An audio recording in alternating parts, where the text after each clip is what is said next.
Bonsoir, bonsoir, bonjour, c'est RD Congo Basango Télévision. Comme toujours, avant de commencer notre émission, nous disons merci à Dieu. Nous disons merci à nos chers abonnés et téléspectateurs qui nous suivent partout dans le monde et en RDC. Bandeko Nanga, soyez les bienvenus parce que Bandeko Lelotoko Loba sur PPD. Bandeko Bata Kabila, les PPD, l'obiete balimba zonga na bango sans que ba pesa bango autorisation na zoye bate bazoluka ni parce que les partis étaient suspendus. Alors selon bango basali ba démarche na ndenge na bango ba monete ba jour les 15 jours l'équipe oyo il fallait ba bengisa bango na cour ou bien tout simplement ba libérer bango ba continuer ba parti politique. Alors bandeko bino bolobi nini parce que PPRD bazana oyo bazoluka ba telemi na position te ba monete batiki bango donc selon bango yango tozotala sikoyo awa bango bazoluba boye que cela veut dire parce que situation oyo tozanango pour le moment donc bango bakotaki na makambo mabe bakoma ko coopérer et ça peut bien. Donc, ce que je tala, au moins clairement été, et ça donc, il faut penser, bango baza suspendu. Et maintenant, bango a levé tes suspensions à bango ici, selon bango moko et c'est zalaka. Alors, toi, canal bango, bon, on doit avancer parce que bazolo bake, ba même ba on a courté le côté, alors ba monete faut bazonge la PPD. Donc ezo kamu sabate beli bozonga ndenge nini na marque na bino boko yo kande bazoloba alors tolanda PPD de Kabila bongo to avance.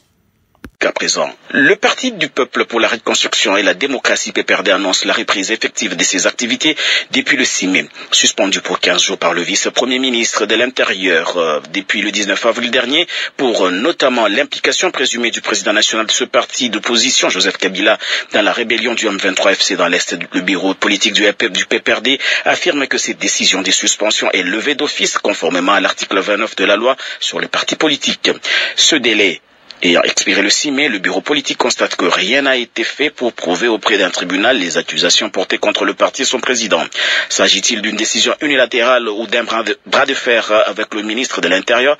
Le secrétaire permanent adjoint du parti, Maître Ferdinand Kambere, explique la décision de son parti à Jeff Ngoy. S'il y a quelqu'un qui avait l'idée qu'on prolonge les 15 jours, il fallait le faire dans les 15 jours-là, parce que la loi dit que ça doit être sans délai. Il fallait déjà saisir le parquet, après le tribunal compétent, TGI, et il fallait très rapidement que ce procureur instruise les dossiers. Il ne l'a jamais fait, et qu'en instruisant, s'il trouve que les éléments annoncés par les ministres étaient vérifiés, il devait saisir les juges. La décision de prorogation de ces 15 jours ne peut venir que du juge compétent saisi. Et les documents qui circulent dans les réseaux sociaux, j'espère que c'est pas le ministre qui fait circuler ça, une requête tendant à obtenir dissolution, mais c'est en vertu de quelle loi lui le ministre peut agir comme ça? Est-ce que lui doit faire une requête ou il devait simplement déposer sa plainte auprès du ministère public? Ceux qui nous ont accusés faussement, ils ont été incapables de constituer un seul dossier. Donc il n'y a pas de bras de fer, nous reprenons, et même ceux qui ont squatté notre siège doivent déjà laisser libre les sièges d'un parti de l'opposition. Alors, bandeko landi toyoki Kambere pa lobi donc bango bazo mona kaki ondire alors que gouvernement suspend so ba suspendre yo faut comme lettre pa ba konzi ba le pe que ba comme lettre bazo jape réponse T